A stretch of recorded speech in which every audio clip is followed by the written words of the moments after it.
आपको पता है जिन देशों में कुछ फूड आइटम्स को वहां के पालतू जानवर तक नहीं खाते, उन्हें भारत में कुछ कंपनियां बेच रही हैं। ये हमारी जान की कीमत है। भारत में जहर दिया जा रहा है खाने के नाम पर। यह बात पहली बार खुलकर किसी एमपी ने संसद में कही है। मुझे लगता है इस मामले को उनकी आवाज के साथ आवाज मिलाकर हम सबको उठाना चाहिए, क्योंकि शुद्धता के नाम पर शुद्धता की लेबलिंग लगा के हमें पागल बनाया जा रहा है। क्या कहा उन्होंने संसद में, ये आप सबको सुनना चाहिए और साथ ही साथ इस आवाज को एक क्रांति बना करके सरकार तक पहुंचाना चाहिए ताकि वो चेते। सर, बाजार में प्योरिटी का लेबल लगाकर, फर्जी लेबल लगाकर खुलेआम जहर बेचा जा रहा है। दूध, मसाले, edible oils, package food, beverages, सब में unsafe additives, harmful chemical, high saturated fat, sugar और सॉल्ट डालकर मिसलीडिंग न्यूट्रिशनल क्लेम्स के साथ कि ये सेहत के लिए अच्छे हैं, एनर्जी बूस्टिंग है, बेचा जा रहा है।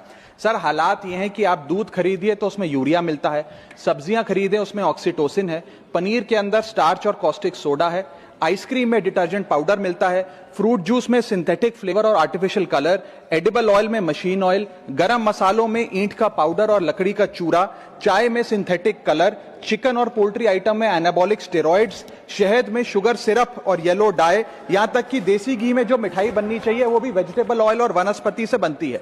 सर, आप सोचिए कि जब एक मां अपने बच्चे को दूध का ग्लास देती है सोचकर कि इसमें कैल्शियम है, प्रोटीन है, मेरा बच्चा तंदुरुस्त बनेगा, उसे इस बात का अंदाजा भी नहीं है कि वे एक यूरिया और डिटर्जेंट का डेंजरस मिक्स अपने बच्चे को पिला रही है। सर, एक रिसर्च बताती है कि मिल्क के सैंपल्स में 71% सैंपल्स में यूरिया और 64% सैंपल्स में न्यूट्रलाइजर जैसे सोडियम बायोकार्बोनेट पाए गए। सर, इतना तो देश में मिल्क का प्रोडक्शन नहीं है जितना इस देश में दूध बेचा जा रहा है। सर, दवाइयों पे आ जाए, वेजिटेबल्स पे आइए सर। सब्जियों जिनको हम सेहत का भंडार समझकर खरीदते हैं, उसे ऑक्सीटोसिन का इंजेक्शन लगाकर फ्रेश, हरा भरा और उसकी ग्रोथ को एक्सेलरेट कर कर बेचा जाता है। ऑक्सीटोसिन सर वो हार्मफुल केमिकल है जिससे dizziness, headache, heart failure, infertility और कैंसर जैसी बीमारियां होती हैं।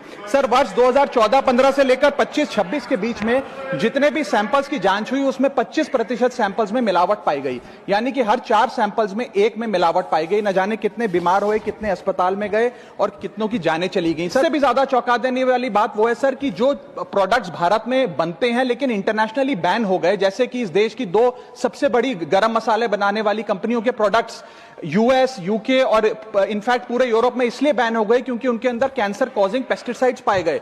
वो मसाले भी आज भारत में बेचे जाते हैं और धड़ाधड़ खरीदे जाते हैं। हम we are forced to consume those products. Sir, हालात यह है कि और देशों के अंदर जिन फूड आइटम्स को पालतू जानवरों को भी नहीं खिलाया जाता, वो हमारे देश में धड़ाधड़ ये कंपनियां बेच रही हैं।